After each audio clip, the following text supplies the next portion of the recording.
Isang mapagpalang umaga sa ating lahat.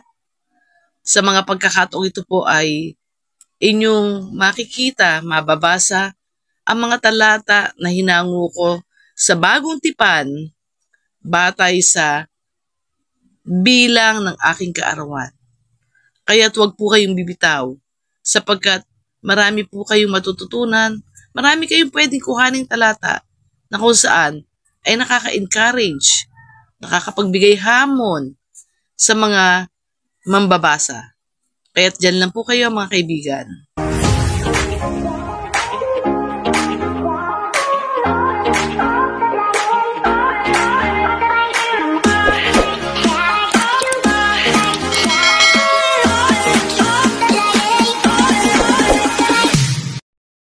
Sisimulan ko sa aklat ng Bagong Tipan, ang Mateo. Nang panahong iyon ay sumagot si Jesus at sinabi, "Ako'y nagpapasalamat sa iyo, O Ama, Panginoon ng langit at ng lupa, na iyong inilihim ang mga bagay na ito sa mga pantas at matatalino at ipinahayag mo sa mga sanggol." Mateo, Kabanata 11, talatang 25. Ang aklat ng Mateo ay binubuo ng 28 kabanata. Ang ikalawang aklat mula sa Bagong Tipan ay ang aklat ng Marcos. At kailanman kayo'y nangakatayong nagsisipanalangin, magpatawad kayo kung mayroon kayong anumang laban sa kanino man, upang ang inyong Ama naman na nasa langit ay patawarin kayo ng inyong mga kasalanan. Marcos, Kabanata 11, talatang 25. Ang aklat ng Marcos ay binubuo ng 16 na kabanata. Ang ikatlong aklat sa Biblia sa Bagong Tipan ay ang Lucas. At pagdating niya ay nasusumpungang walis na at nagagayakan. Lucas, Kabanata 11, talatang 25. Ang aklat ng Lucas ay binubuo ng 24 na kabanata. Dito sa aklat na ito ay mababasa ang ngalay Zacarias na asawa ni Elizabeth. Nagkaroon ng mga araw ni Herodes, hari sa Judea, ng isang saserdoteng ang ngalay Zacarias sa pulutong ni Abias. At ang naging asawa niya ay isa sa mga anak na babae ni Aaron at ang kanyang ngalay, Elizabeth. Dito din sa aklat na ito ay mababasa ang tungkol sa hindi tumanggap sa kanila ay ano ang dapat gawin. Mula sa Lucas, Kabanata 9, talatang 5. At ang lahat na di magsitanggap sa inyo sa bayang iyon ay ipagpag ninyo ang alabok sa inyong mga paa na pinakapatotoo laban sa kanila. Ang ikaapat na aklat ay ang aklat ni Juan. Sinabi sa kanya ni Jesus, "Ako ang pagkabuhay na maguli at ang kabuhayan. Ang sumasampalataya sa akin, bagamat siya'y mamamatay, gayon may mabubuhay siya." Juan, Kabanata 11, talatang 25. Ang aklat ng Juan ay binubuo ng 21 kabanata. Ang panlimang aklat ay ang aklat ng mga gawa, at siya'y naparoon sa Tarso upang hanapin si Saulo. Mga gawa, Kabanata 11, talatang 25. Ang aklat ng mga gawa ay binubuo ng 28 kabanata. Pang-anim na aklat ay ang aklat ng mga taga-Roma. Sapagkat hindi ko ibig, mga kapatid, baka kayo'y mga marunong sa inyong sariling manghaka, na ang katigasan ng isang bahagi ay nangyari sa Israel, hanggang pumasok ang kapunuan ng mga hentil. Roma, Kabanata 11, talatang 25. Ang aklat ng mga taga-Roma ay binubuo ng 16 na kabanata. Pangpitong aklat ay ang aklat ng unang Korinto.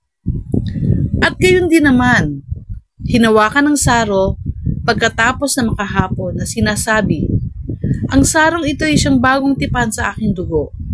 Gawin ninyo ito sa tuwing kayo'y magsisiinom sa pag-alaala sa akin." Unang Korinto, Kabanata 11, talatang 25. Ang aklat ng unang Korinto ay binubuo ng 16 na kabanata. At ngayon naman ay ang 8 aklat ng 2 Korinto.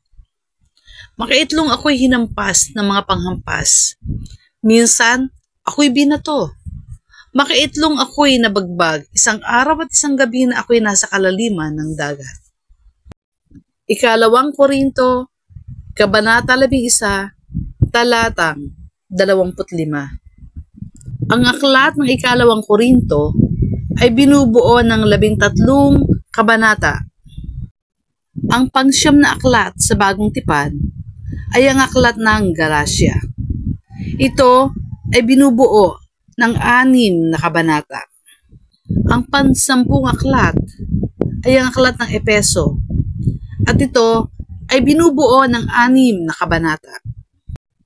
Ang pang-11 aklat sa Bagong Tipan ay ang aklat ng Pilipos, na binubuo naman ng 4 na kabanata.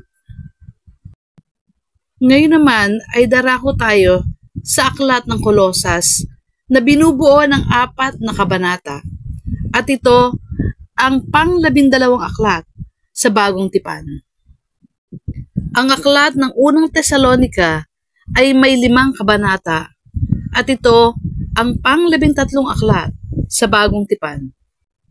Pang-14 na aklat sa Bagong Tipan ay ang aklat ng 2 Tesalonika na binubuo ng 2 kabanata. Pang-15 aklat ay ang aklat ng unang Timoteo, at binubuo ito ng 6 na kabanata.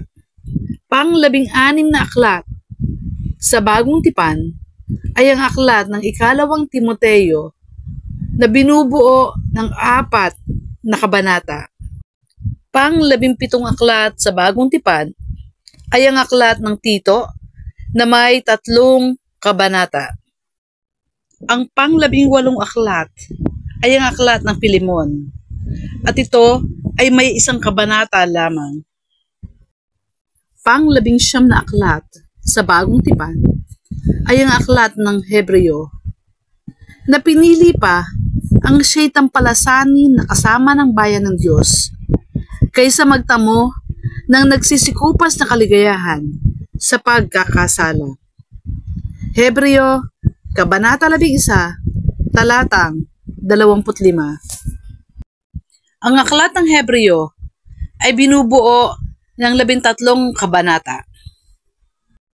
Pang-20 aklat sa Bagong Tipan ay ang aklat ng Santiago, at ito ay binubuo ng 5 kabanata. Pang-21 aklat sa Bagong Tipan ay ang aklat ng unang Pedro na binubuo ng 5 kabanata. Ika-22 aklat ay ang aklat ng 2 Pedro na may 3 kabanata. Ang aklat ng unang Juan ay may 5 kabanata, at ito ang pang-23 aklat sa Bagong Tipan. Ang ika-24 na aklat sa Bagong Tipan ay ang 2 Juan, at ang ika-25 aklat naman ay 3 Juan, at sila ay parehong binubuo ng 1 kabanata lamang. Pang-26 na aklat ay ang aklat ng Judas, at ito ay binubuo ng 1 kabanata lamang.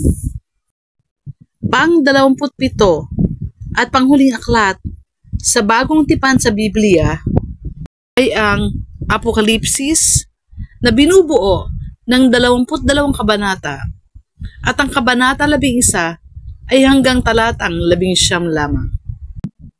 Ang Lumang Tipan ay may 39 na aklat, at ang Bagong Tipan ay may 27 aklat na may kabuang 66 na aklat. Ito ay binubuo ng 1,188 kabanata. 574 na kabanata bago mag-awit 117 at 574 ang kalahating natitirang kabanata. Ang pinakagitnang kabanata ng Biblia ay makikita sa Aklat ng Awit, Kabanata 118, talatang 8. Lalong mabuti ang manganlong sa Panginoon kaysa maglagak ng tiwala sa tao. Awit, Kabanata 118, talatang 8. Ngayon naman po ay bibigyan ko kayo ng trivia mula sa Biblia. Pinakamaikling kabanata sa Biblia ay Awit 117. Ito ay may 2 talata. Ang pinakamahabang kabanata naman po sa Biblia ay Awit 119 at ito ay may 176 na talata. Ang pinakamaikling talata naman po ay mababasa sa Juan, Kabanata 11, talatang 35. At ang pinakamahabang talata ay mababasa sa Aklat ng Esther, Kabanata 8, talatang 9. Muli, isang mapagpalang araw po sa ating lahat. Salamat po sa pagsubaybay niyong patuloy sa aking programa. Pagpalain tayong lahat ng Panginoon. God bless everyone!